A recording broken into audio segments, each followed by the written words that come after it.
অপরের সঙ্গে দেখা হলে, সাক্ষাৎ হলে কেমন করে সালাম করতে হয় এবং মুসাফা করতে হয় তোমরা এক অপরের সঙ্গে করে দেখিয়ে দাও। একজন সালাম দিবে আর একজন মুসাফা করবে, এই জবাব দিয়ে তারপরে মুসাফা করবে। বলো তো রুকান, সালাম দাও তো। আসসালামু আলাইকুম। ওয়া আলাইকুম আসসালাম। ওয়া আলাইকুমুস সালাম।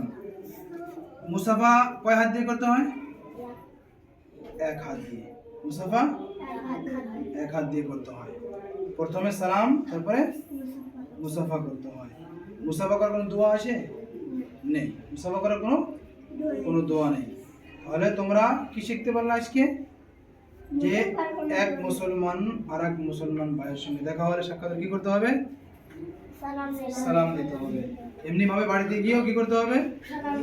সালাম দিতে হবে। ঠিক আছে, আবার দেখাও করে। এবার তুমি দাও, সালাম দাও। আসসালামু আলাইকুম। ওয়া আলাইকুম আসসালাম।